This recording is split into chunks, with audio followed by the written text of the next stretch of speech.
My name is Donna Kinnair and I'm the Chief Nurse in the South East London Cluster for Commissioning of Services. It's a new job. It's new in terms of it's changed dramatically from being a primary care trust that commissioned services initially and commissioned it for one borough, whereas now we're commissioning for 6 boroughs and we are amalgamated organisations. It was a very flattering surprise to think that you could participate in what the NHS had formulated as its Leadership Academy.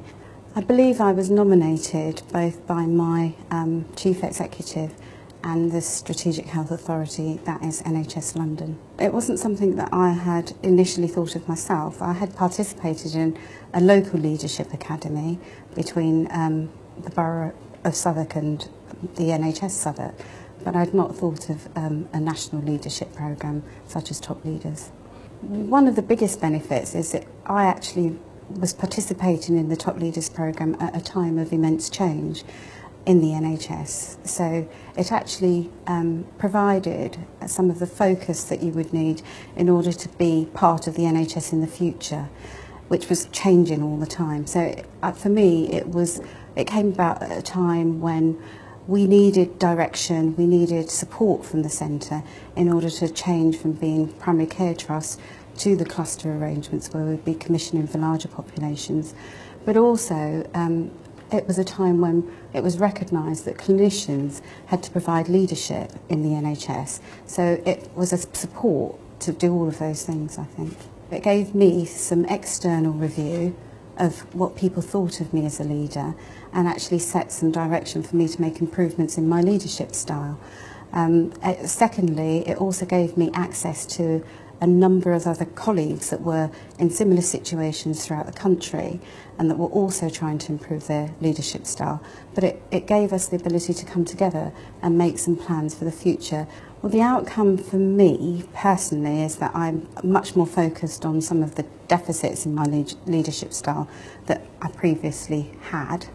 And that means that in terms of my new organisation and in terms of working in a much more participative style with people, making sure that we're really clear about where we're going before embarking on something. So I think it's enabled me to support clinical commissioners, which are GPs now embarking on commissioning for the future, in their role, and actually to coach them through it really and impart some of the knowledge that I've gained previously as a Director of Commissioning to others. It's not just your own thoughts, but you're surrounded by a number of other people with their thoughts, and actually when you come together you are quite a powerful force and actually you can achieve quite a lot. My impact group was a very powerful, a very vocal group, but a very powerful group.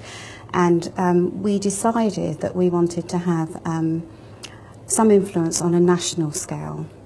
And therefore we set up meetings with number 10, Downing Street, to have discussions with some of the Prime Minister's advisors about some of the things that were important to us to achieve on a national scale. And the result is that some of those conversations I have personally seen in policy around integration, around clinical commissioning groups. All of some of those discussions that we've had have actually materialised into policy. So we have regular meetings with Downing Street advisors. We also regularly support each other in terms of what we're trying to achieve around the integration agenda, the commissioning agenda, the quality agenda. So for me, the impact group has been a very, very powerful mechanism to making sure that my leadership continues in the NHS. Before I actually went on it, the process started because you had to have feedback from a number of peers that worked with you. You participated in some testing academically, and all of those things you got feedback from about how well you were suited to be a top leader in the NHS. So that gave you a platform, if you like, about what your abilities were and what some of the things that you needed to develop would be. I think the initial assessment and talking through with someone from the Hay organisation helped really to pull out some of the challenges that individually I might have to face, and start to think about what I would do to meet those challenges. I think key to getting the best out is not having preconceived ideas about what leadership means, because I think they will change once you've experienced the programme.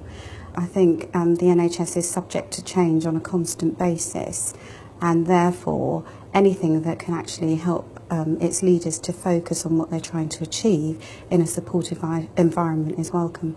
I started in the NHS on as a nurse on the steps of Whitechapel Hospital, and I never dreamt in my wildest dreams that I'd ever be sitting in 10 Downing Street advising ministers.